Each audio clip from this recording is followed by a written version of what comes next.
que hay que buscar, que debe ser buscar la verdad de la historia.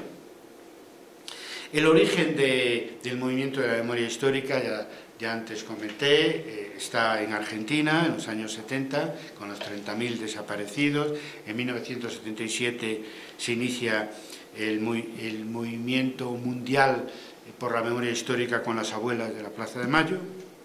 Después de 40 años de lucha, las abuelas han conseguido, desde un desprecio, un silencio y atronador en los comienzos, temeroso también de la Junta Militar y de sus represiones en vigor.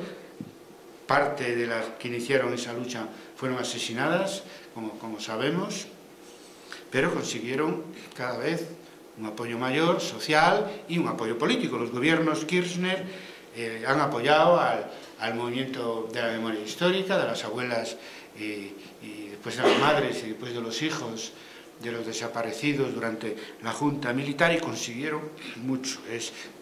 De todos los movimientos por la memoria actualmente en vigor, es el que más exitoso. Una lucha muy larga, de 40 años, de mucho sacrificio.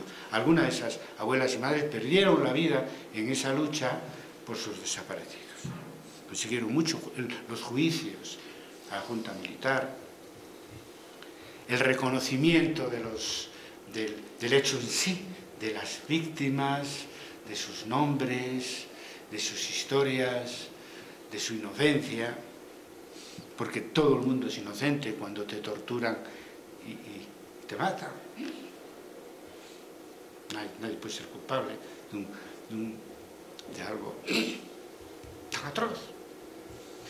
Han conseguido que la verdad esté en los libros de historia, han conseguido recuperar parte de los niños robados a los desaparecidos, han conseguido que la ESMA, el centro de tortura más importante de la Junta Militar, hoy sea recuperado por el movimiento de la memoria histórica, sea un centro de memoria que va a recordar a las nuevas generaciones las barbaridades que allí se cometieron en favor de determinados valores de extrema derecha, conservadores, que todavía están vivos en nuestras sociedades. Por eso tiene que haber también monumentos que lo recuerden constantemente.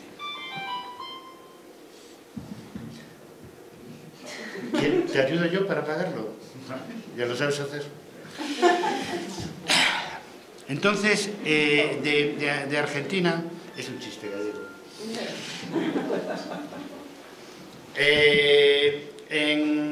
De Argentina nace el modelo latino para todos los movimientos de la memoria histórica a los dos lados del Atlántico. Y el ejemplo de una transición a la democracia superior a la transición de la democracia en España, porque es una transición a la democracia, tendrá otros defectos, pero es una transición a la democracia con justicia y verdad sobre la historia, donde las heridas, desde el momento que sale a la luz la justicia, sale a la luz la verdad, en todo su esplendor, en toda su desgracia para este caso, y desde el momento en que están en la cárcel los autores, sobre todo intelectuales y también físicos, de todas esas tropelías. Por lo tanto, es un ejemplo de transición superior al que España pudo dar en los años 70. De Argentina se extiende a toda América Latina, el movimiento de las memorias, a Chile y Brasil, donde además de los desaparecidos incluye el tema de los torturados. Y a México, como bien sabéis. Sobre todo alrededor de dos hechos horrendos que se cometieron en los años 60, 70 y 80 en la República Mexicana, que uno fue la matanza de Tlatelolco en el año 68, donde sus culpables vivos, no lo sé, pero supongo que por el tiempo transcurrido, vivos la mayor parte de ellos. Y después el segundo hecho horrendo que se cometió en vuestro suelo patrio fueron los desaparecidos de los años 70 y 80, que ni siquiera se sabe exactamente ni el número, ni hay un listado de nombres, etcétera, lo cual indica todo el trabajo que queda por delante para la recuperación de la memoria histórica también en México. En el año 2006 salta a España, desde América Latina, el movimiento de la memoria histórica. En España, claro, es un país donde los hechos atroces que han generado este movimiento de recuperación histórica pues tienen una dimensión cuantitativa mayor. Y es que están documentados en este momento 130.000 desaparecidos, asesinados extralegalmente, al margen de los hechos militares, por el franquismo durante la guerra civil y los primeros años de la dictadura, años 30, años 40. El Ministerio de Cultura,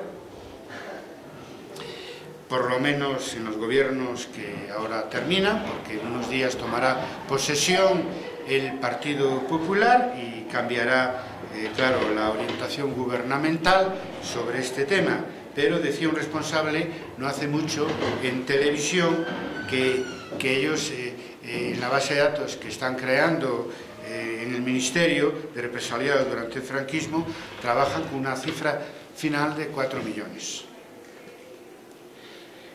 Claro, ahí no entran solamente desaparecidos y asesinados, sino obviamente gente que pasa por la cárcel, por la tortura, que son exiliados, depurados de las instituciones públicas, etcétera, etcétera.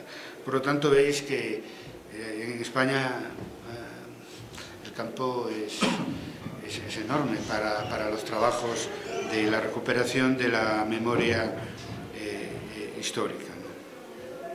23 años después de la transición, decía, en el año 2000, por lo tanto, dije antes 2006, me equivoqué, llega al año 2000 el movimiento de la recuperación desde América Latina, desde Argentina, llega al año 2000, no, 2006 a España, que es cuando se excava la primera fosa de desaparecidos en León por parte de Emilio Silva, nieto desaparecido, periodista, que crea con otros familiares, y ahí empiezan a actuar historiadores, forenses y otros colegas que ayudan a este movimiento y excavan la primera fosa y crean la Asociación para la Recuperación de la Memoria Histórica. Hoy este movimiento de asociaciones por la memoria está muy extendido por toda la geografía española, es una red enorme de asociaciones de todo tipo, donde prácticamente podemos considerar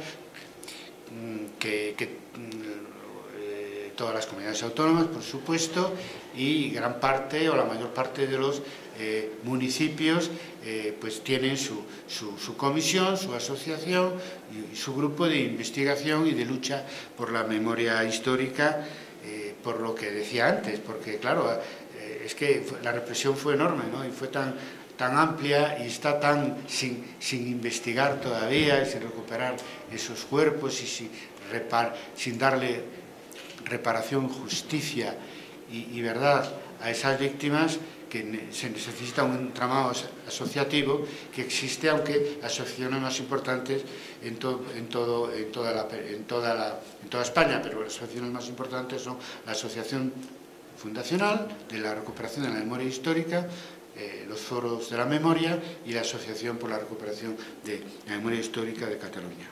La universidad se implicó desde el primer momento en esta lucha por la verdad histórica, por la memoria histórica del franquismo y de la guerra civil. En las universidades más importantes hay grupos de investigación. Tengo el gusto de presumir de que en la Universidad de Santiago de Compostela hay uno de los grupos más importantes. Prácticamente en Galicia ya tenemos localizadas todas las fosas y la mayor parte de los desaparecidos, y así en otras universidades. Están colaborando muy activamente profesores de institutos de enseñanza secundaria de toda España, es muy importante, porque están haciendo, yo creo, que gran parte de la investigación sobre la represión local, que se conocía escasamente, más bien conocíamos grandes cifras, pero no con el detalle que supone el trabajo que se ha hecho durante los últimos 10 años. También incluye, además de recuperar los nombres, todos los nombres de las víctimas, de las fosas clandestinas, relativamente, vamos, porque claro, lo que hicieron de secuestrar y dejar en los campos, en las cunetas, por cualquier lugar a las personas que tenían una ideología de izquierdas o puramente democrática, pues claro, eso exige un trabajo tremendo de descubrir las posibles fosas, los posibles nombres, estos 130.000 nombres. No son todos, pero es una parte esencial y está bien documentada, porque son las listas que se le entregaron al juez Garzón cuando quiso abrir la investigación contra el franquismo en España. Por lo tanto, se ha avanzado mucho. Están localizadas 2.246 fosas en toda España, donde están los desaparecidos de la guerra civil y del franquismo, y se ha hecho también muy buen trabajo en la recogida de testimonios orales. Hay unos fantásticos archivos orales, claro, no cubre toda España, pero en bastantes universidades hay archivos orales de supervivientes de la represión, familiares, etcétera, militantes de las organizaciones que estaban siendo más reprimidas en este momento, de izquierda o simplemente democráticas, y que tienen en muchos casos, claro, obviamente una edad muy avanzada, estamos hablando de los años 30 y 40, y que se conservan sus testimonios sobre la historia de aquel momento y la represión, el levantamiento fascista en los diferentes lugares, que es todo un tesoro, naturalmente, para reconstruir la historia contemporánea de España. Decir que una pequeñísima parte de esas 2.246 fosas han sido excavadas. Todavía queda mucho trabajo, y ese trabajo de recuperación de los cuerpos e identificación, por eso he hablado de los forenses, porque están colaborando colegas de diferentes especialidades, también arqueólogos, etcétera, para la excavación de fosas. Este trabajo va extraordinariamente lento por la falta de ayuda institucional, y en muchos casos se hace exclusivamente con los medios de los propios familiares y de las propias asociaciones. En el plano político, claro, no podemos presumir de lo que se consiguió en Argentina, por un lado, también porque llevamos muchos menos años, 10 años, con la memoria histórica en España, y segundo también porque aquí lo que hay que descubrir del pasado oculto durante la guerra civil y el franquismo es de unas dimensiones infinitamente mayores, ¿no? No estamos hablando de 30.000 desaparecidos como en Argentina, sino de 130.000 mínimo, de 130.000 mínimo. Con todo, se han conseguido algunos éxitos políticos relativos, muy relativos, en la época de los gobiernos de Zapatero, sobre todo en la primera legislatura, muy moderados, unos éxitos moderados, pero bueno, antes es que no se había conseguido nada, ningún reconocimiento por parte prácticamente de las instituciones democráticas respecto a la gente que murió por la democracia en manos del franquismo y de la falange española de las JONS. En el año 2007 se aprueba una ley de memoria histórica muy descafeinada, pero bueno, es la primera ley de memoria histórica en España. Sirvió exclusivamente para eliminar los símbolos del régimen franquista de las instituciones públicas, que pues 30 o casi 40 años después de la transición todavía estaban el yugo y las flechas de la falange española y otros símbolos franquistas, ¿no? Eso en buena medida se consiguió, pero era una ley, decía, descafeinada, la de 2007, porque no anulaba los juicios hechos por la dictadura contra los antifranquistas y contra los demócratas que persiguió, dando continuidad a la legalidad franquista con la legalidad democrática. Es increíble, pero es así. Todavía se considera legal los juicios que se hicieron, porque claro, los desaparecidos, la mayor parte lo fueron de manera extralegal, pero es que también hubo juicios militares. Hay una película que aconsejo si algún día llega a México, La voz dormida, donde se ve cómo a través de un juicio militar el ejército franquista pues condenó a muerte a un grupo de mujeres simplemente por ser de un sindicato o de un partido de la época de la República. Por tanto, el ejército estuvo implicado también. Hay juicios y todavía, y como Franco siguió matando hasta poco antes de morir y el régimen siguió matando hasta poco antes de morir, a veces pues en las manifestaciones con tiros, ¿no? Y otras veces simplemente pues a través de juicios, ¿no? Todavía juicios militares hasta poco antes de la muerte de Franco. Por lo tanto, las familias no han conseguido que se anulen esos juicios, ¿no? Todavía los juicios de la dictadura, y eso la ley de memoria histórica no lo preveía. Tampoco preveía que el Estado, como corresponde con el derecho internacional, se haga cargo de la excavación de fosas, porque son personas desaparecidas y jueces e instituciones públicas tienen que hacerse responsables de que aparezcan y se busquen a los responsables de esas desapariciones y de esas muertes, cualquiera que sea el tiempo transcurrido de esas desapariciones hasta el tiempo actual. Eso, que sería jurídicamente lo justo, no lo contempla la Ley de Memoria Histórica de 2007. Entonces son éxitos relativos. El golpe mayor que recibido por la memoria histórica y sus ilusiones de justicia para sus familiares y para ese periodo de la historia de España, claro, es que no fuera adelante el acto que el juez Baltasar Garzón inició en el año 2008 contra el franquismo en su conjunto, es decir, sus responsables. O sea, un juicio, una causa general contra el régimen franquista, aun a sabiendas de que la mayoría de sus responsables, empezando por el general Franco, pues están muertos, pero aún así la justicia tiene que seguir sus procedimientos, ¿no? Y como él recibe de las familias de un grupo de familias desaparecidos una denuncia, pues él se pone en marcha, como se hace en otros temas, con menos implicaciones políticas, claro, y de menor dimensión. Él se pone en marcha como juez para darle curso a esas denuncias y perseguir a los culpables de esas desapariciones. Al tratarse de una represión sistemática ordenada por el Estado franquista, ya durante la Guerra Civil, en la zona ocupado por el ejército de Franco, la llamada zona nacional, pues él pretendía simplemente seguir los cauces jurídicos habituales, apoyados además en el derecho internacional, para que se buscaran los responsables y en caso de que hubiera lugar, que no lo hay en la mayor parte de ellos, en cuanto a la represión en la Guerra Civil y el franquismo, para que se hubiera lugar juzgarlos y que fueran castigados con las penas que corresponden en derecho.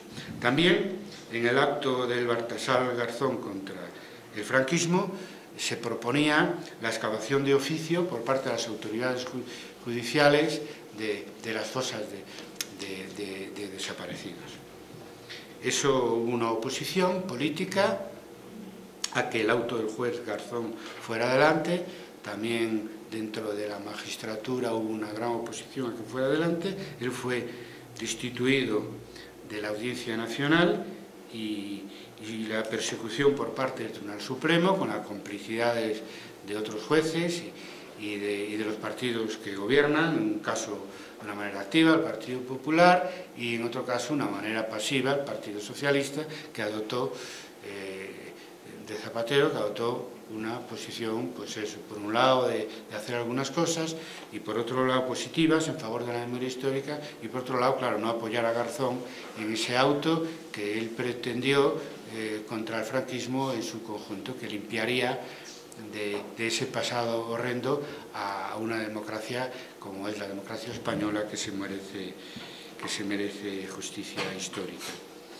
Otro éxito relativo y muy reciente del martes pasado es que una comisión asesora formada por el gobierno para decidir qué hacer con el Valle de los Caídos, que es un monumento que en las cercanías de Madrid que se hizo al franquismo, ¿no? En vida de Franco, etcétera, y allí se llevaron los cuerpos de muertos en la guerra civil, y también están los muertos de los republicanos presos que construyeron ese enorme y criminal monumento a la dictadura de Franco, ¿no? Bueno, obviamente los asesores, una parte importante de ellos historiadores, pues propusieron que, como se hizo con la ESMA en Argentina, pues se transformara el Valle del Caído en un centro de memoria histórica para recordar quién construyó y en qué condiciones. Muchos de ellos murieron. Ese monumento es una enorme cruz, etcétera, y que glorificaba, ¿no? que simbolizaba la victoria de Franco contra el gobierno de la República en España. También se proponía que para que el monumento fuera no un acto de recuerdo del bando triunfador de la guerra civil y que fuera, por lo tanto, un símbolo de reconciliación, que se retirara la tumba del general Franco del Valle de los Caídos. Bueno, esto ha quedado en nada porque el propio Partido Socialista lo planteó pues después de las elecciones, pues es unas semanas antes de que el Partido Popular, que para nada tiene interés en esto de la memoria histórica, pues ellos serán los que lo administren y decidan sobre las propuestas de la comisión asesora, que va a ser que no, eso va a seguir siendo pues un monumento al franquismo hasta que tengamos fuerza suficiente y fuerza política suficiente para que alguien se atreva a hacer justicia con nuestro pasado histórico.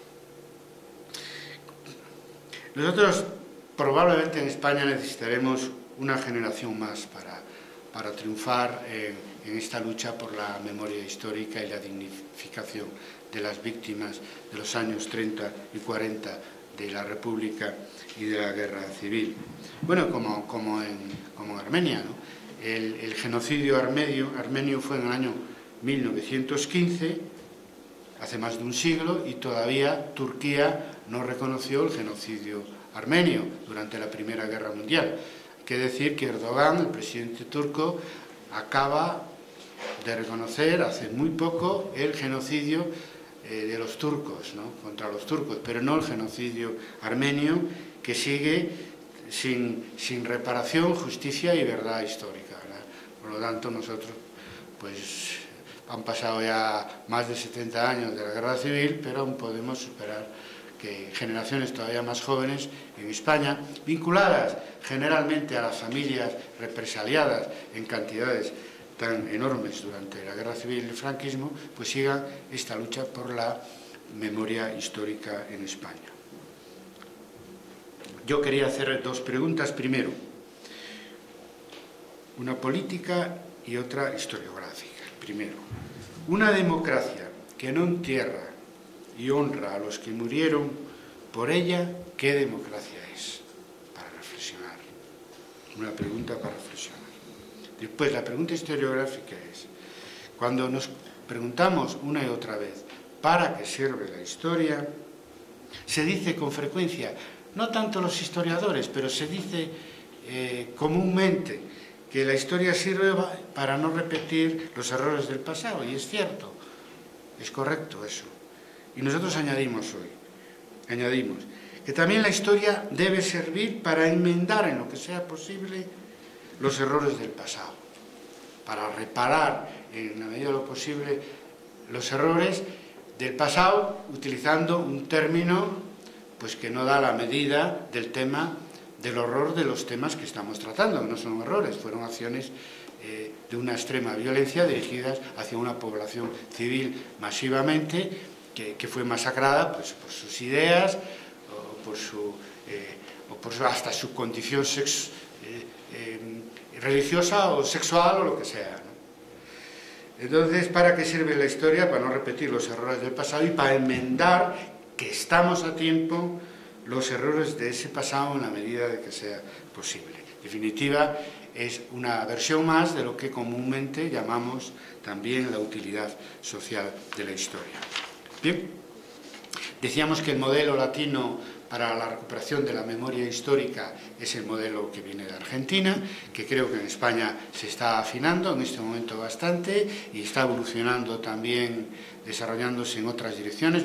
Lo decía antes, contra la tortura, por ejemplo, en Chile y en Brasil, y además en México, en la medida que se desarrolle, va a ser muy interesante, porque al igual que pasa en general en toda América Latina, pues, pero si acaso más, pues nos acerca a periodos no tan lejanos como los años 30-40, sino que estamos hablando, en el caso de México, de los años 60, 70, 80, fenómenos de guerra sucia y mucho más cercanos a nosotros. Por lo tanto, en cada país está aportando cosas distintas a este movimiento mundial por la memoria histórica, que tiene presencia en otros países, pero yo más bien me estoy concentrando en el ámbito europeo y latino, ¿no? Pues simplemente porque el tiempo que tengo es breve, pero también se podía hablar del este de Europa y se podía hablar de Sudáfrica y de otros fenómenos, y porque estamos hablando de un fenómeno mundial que se desarrolla y todavía no ha terminado en el siglo XXI para limpiar la historia del siglo XX. Bueno, el modelo alemán ha tenido mucha importancia porque inmediatamente